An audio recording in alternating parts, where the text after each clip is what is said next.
Hello, I'm Emily. I'm a storyteller. I'm still here in my fairy tale tower, and I've got a story for you. Now, once upon a time, there was a widow who had two daughters, Mel and Amarum. Now, the two girls were very beautiful, but they were very different in character. Mel, well, she was someone who always looked on the bright side. She would always look for the good in people, for the silver lining in any situation. She always had a smile on her face. Amarum, well, she was nearly always frowning. Nothing ever quite pleased her. She'd always find that the glass was half empty, and then she would complain about it. In fact, she greatly enjoyed complaining. She spent most of her time sitting with her mother, complaining about everything under the sun.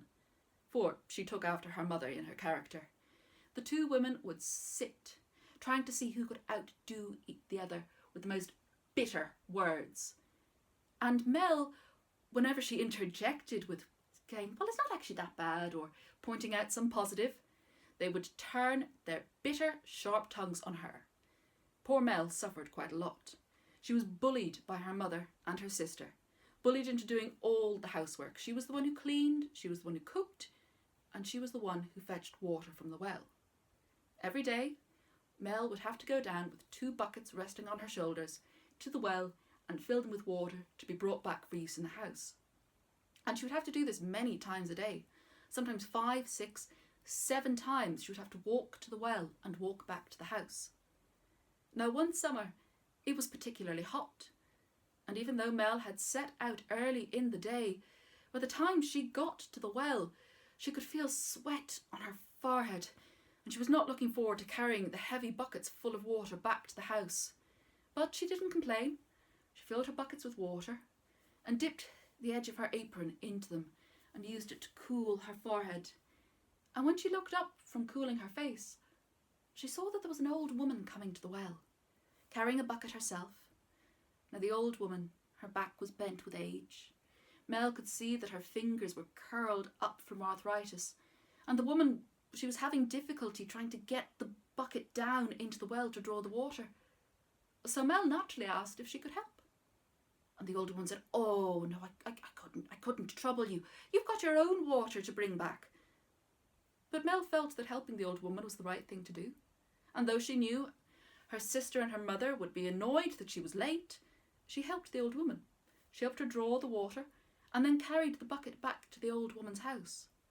When they got to the old woman's house, she took the bucket from Mel, dipped her finger in the water, and then pressed her finger to Mel's lips, and then to each of her eyes. And she muttered something Mel couldn't quite catch.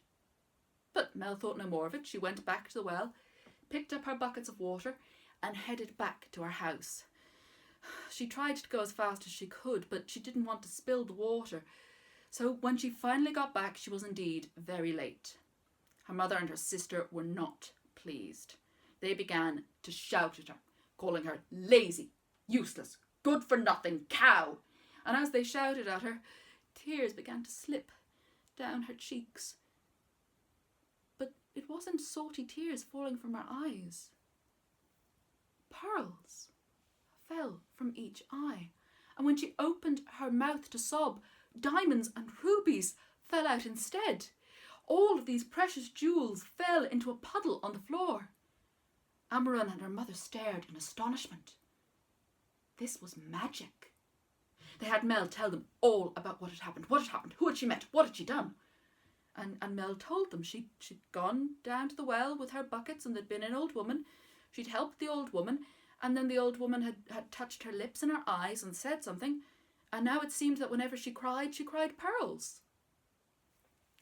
Now Amaran, as well as being a rather unpleasant person, was very jealous, and she couldn't stand the thought that this blessing had been given to her sister and not to her.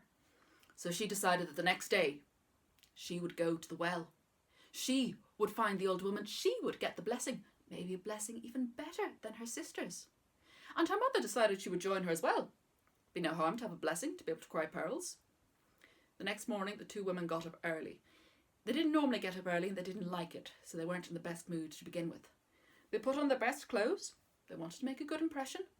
And rather than bring down a bucket to fetch the water in, they each brought a small silver cup. They went down to the well and they waited.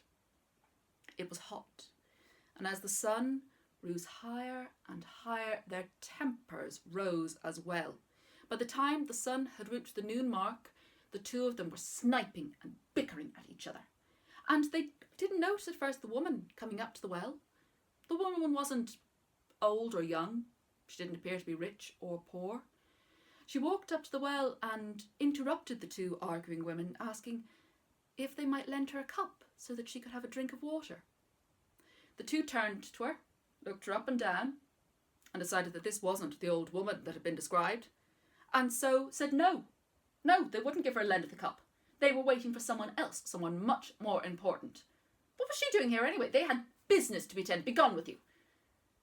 The woman, who was neither young or old, rich nor poor, just shook her head and walked off.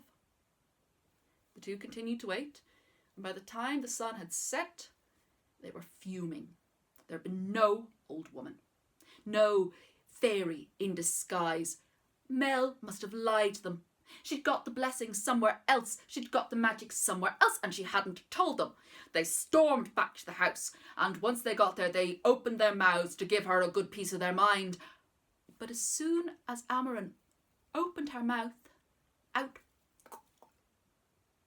plopped a toad. A large, warty, slimy toad. Her mother opened her mouth, and out from her mouth came sliming, fat slugs. They were followed by snails. Amaran opened her mouth as well, and now snails were coming out of her mouth too, and snakes. And in fact, every time the two women opened their mouths to try to complain, to try to shout, to scream, more unpleasant creatures fell from their lips. Slugs, snails, toads, frogs, adders, vipers, everything you can think of, everything slimy and crawling came from their mouths. For the woman they had met, well, she mightn't have been wearing the same disguise she'd worn yesterday, but she certainly was a fairy. And from that day forth, any time either of the two women tried to open their mouths to say something unpleasant, well, something unpleasant came out. And since neither of them had actually ever learnt to say something nice, they had to go through the rest of their lives with their mouths tight shut. And since her mother and sister couldn't shout at her or complain to her, Mel, well, she ended up living very happily ever after. Hope you enjoyed that story.